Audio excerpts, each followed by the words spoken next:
On m'entend en haut. Test micro. On m'entend en haut. Reviens sur le bloc de l'Irlande là. J'avais vu quelque chose.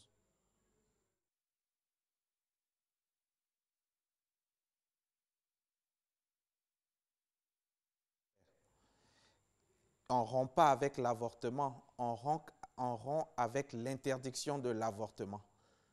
Ça c'est, waouh.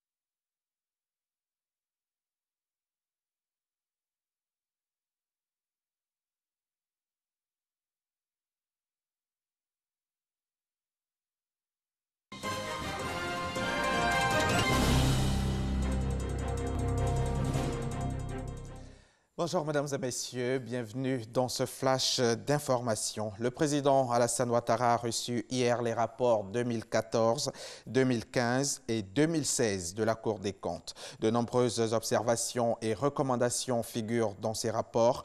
Parmi elles, celles concernant l'exécution du budget de l'État, également le budget des collectivités et celui des entreprises publiques. Le président Alassane Ouattara a assuré que le gouvernement examinera avec beaucoup d'attention ce rapport en prenant en compte les observations et les recommandations y inscrites. Le compte-rendu d'Awa Touré tout à l'heure à 13 h.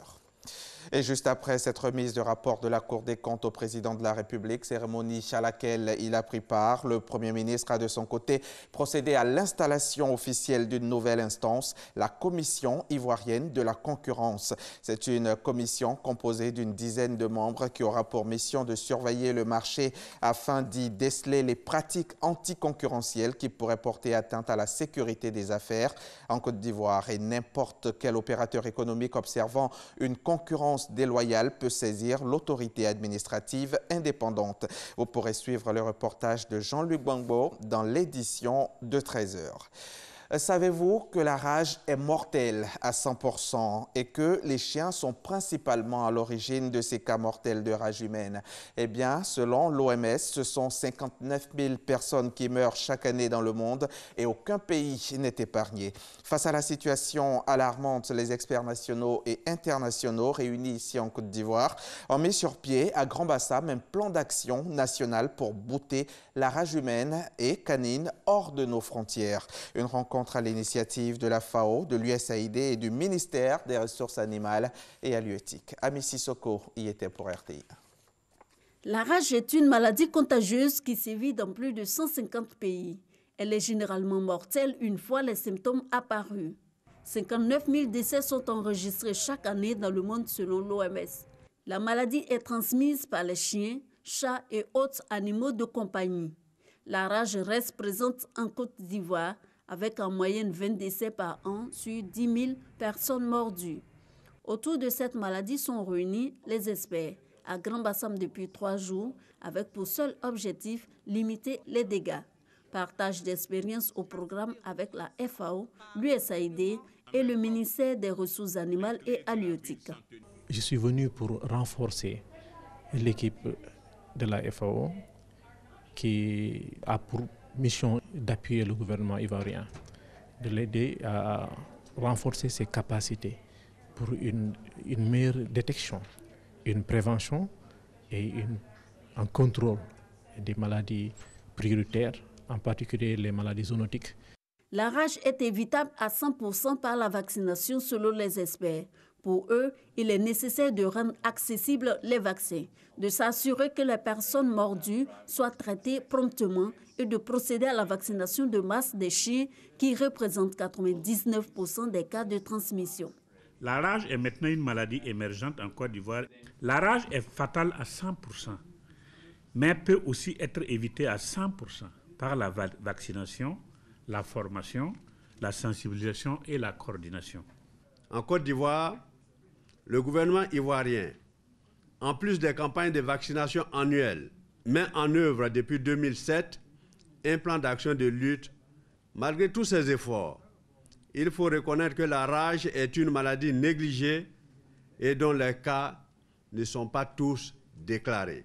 Les résultats de cette rencontre permettront de développer un plan d'action national intégré de lutte contre la rage. Son but, éliminer à l'horizon 2030 la rage de la Côte d'Ivoire selon l'approche Une seule santé. Un reportage de Ami Sissoko. Le procès du coup d'État manqué du 16 septembre 2015 au Burkina Faso a été une fois encore reporté au 12 juin prochain pour le début de l'interrogatoire des accusés. Les avocats désignés par le bâtonnier pour assister les accusés qui ont vu leur conseil quitter le procès ont demandé du temps pour étudier le dossier. Par ailleurs, le général Gilbert Diendéré, l'ex-chef d'état-major particulier de Blaise Compaoré et 2 autres accusés ont refusé leurs nouveaux avocats. Des militants des régions anglophones au Cameroun ont été condamnés à de la prison. Ce vendredi 25 mai, ils écopent de peines allant de 10 à 15 ans de réclusion pour terrorisme et hostilité contre la patrie. Leurs avocats vont faire appel. Ils devront également payer solidairement une amende de 268 millions de francs CFA à l'État et à la partie civile. La suite est peut-être la fin du célèbre producteur de cinéma Hervé Weinstein. Ce dernier qui vivait terré depuis plusieurs mois suite aux accusations d'agression sexuelle par une centaine d'actrices, s'est rendu hier vendredi 25 mai à la police de New York avant d'être inculpé pour un viol et une agression sexuelle. Il a été libéré sous caution. Son avocat a annoncé que son client allait plaider non coupable. Et puis, c'est un résultat sans appel. Les Irlandais ont dit oui à plus de 68% hier vendredi à la légalisation de l'IVG lors d'un référendum. Rural ou urbaine, masculine ou féminine, jeune ou âgée, l'Irlande tout entière a plébiscité le droit à l'avortement vendredi 25 mai donc lors d'un référendum historique qui rompt ainsi avec des siècles de prohibition et confirme spectaculairement la perte d'influence de l'Église catholique.